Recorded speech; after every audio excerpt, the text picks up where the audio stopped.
Breaking news देंगे आपको। Army chief general Syed Asim Munir निशान इम्तियाज मिलिट्री की जेर सदारत 2 रोजा 84वीं फॉर्मेशन कमांडर कॉन्फ्रेंस का इनेकाद किया गया है। इस कॉन्फ्रेंस में core commanders, principal staff officers और पाक फौज के तमाम फॉर्मेशन कमांडर्स ने शिरकत की है।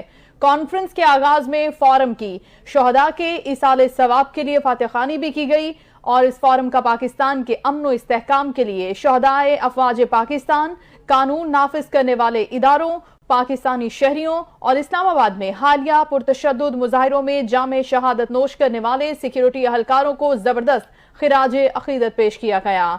फोरम ने भारत की जानिब से मकबूजा जम्मू कश्मीर में जारी इंसानी हुकूक की खिलाफ वर्जियों की भी पुरजोर मजम्मत की है।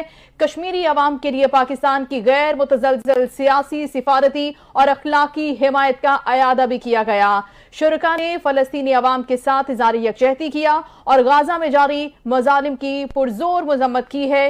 गाजा में जारी फौजी जारियत के खात्मे के लिए बैनुल-अक़वामी कानूनी इक़दामात की भी हिमायत की गई है। इस फोरम में शुरका की जानिब से कॉन्फ्रेंस के शुरका को बैरूनी और अंदरूनी खतरात के तनाजुर में मौजूदा सूरत हाल के बारे में ब्रीफिंग भी दी गई है, जबकि रिवायती और गैर रिवायती खतरात से निपटने के लिए पाक फौज की ऑपरेशनल तैयारियों का भी जायजा लिया गया है।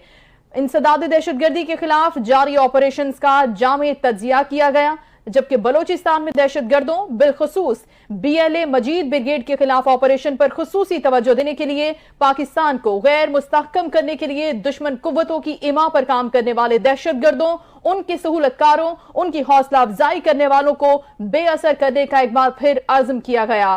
पाक फौज के दारुल हुकूमत की अहम सरकारी इमारतों को महफूज बनाने और काबिल एहतराम गैर मुल्की वफूद का दौरा पाकिस्तान के दौरान एक महफूज माहौल फराहम करने की गर्ज से पाक फौज की कानूनी तैनाती के खिलाफ किए जाने वाले बदनीयती पर मबनी प्रोपेगेंडे पर भी शुरका की जानिब से इजहार तशवीश किया गया।